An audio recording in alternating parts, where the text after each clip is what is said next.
Bill Haney, how ready is your son for this fight against JoJo Diaz, December 4th, MGM Grand? We're more than prepared.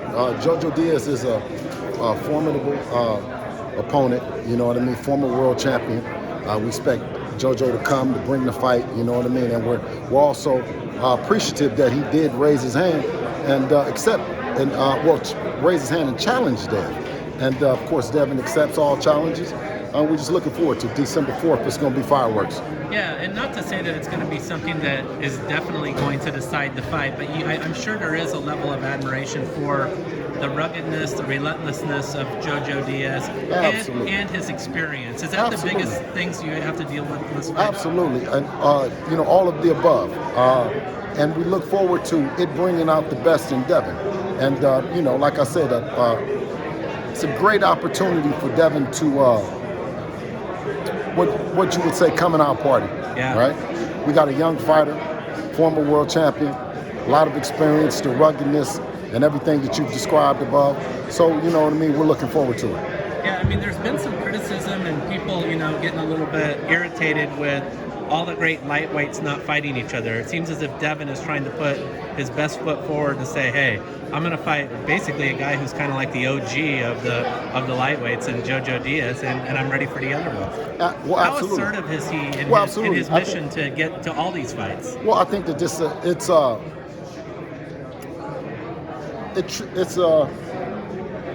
it points out the fact that both Devin and Eddie will do everything to make the fights happen with other promoters, even on other networks. We had Maxie Hughes, good fighter, Cinderella man, a great story. We had him, and he's an IBO champion. He's our in-house fight.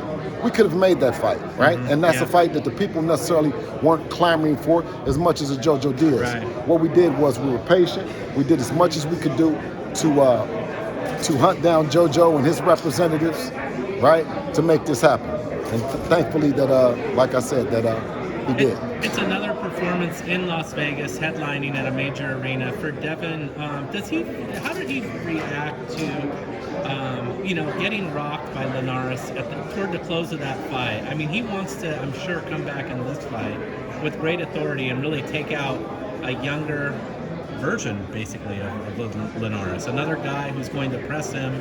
Well, it's one more step to Devin solidifying that he's the new Golden Boy Killer. Yeah. Yeah. I heard you yelling that over here. Yeah, that's what it is.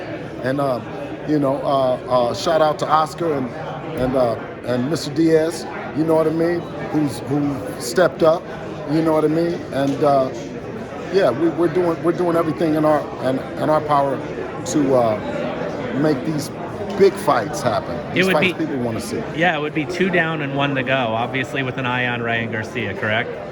There we go. There we go. How confident are you that you guys will have a breakout 2022 with at least some of these guys? I mean, obviously there's great momentum toward a Teofimo Lopez fight. There's talk of the Garcia fight. Devin has talked about his willingness to fight Gervonta Davis.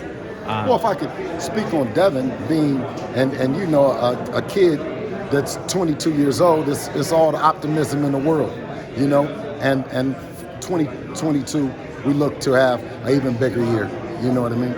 Great. Now, obviously, I was talking to Ben Davison about this. You've been with your son his entire life. You've, been in his corner, provided so much wisdom that has made him a world champion. But you bring in Ben for some added counsel. What does Ben add to the team? I mean, he's actually in position.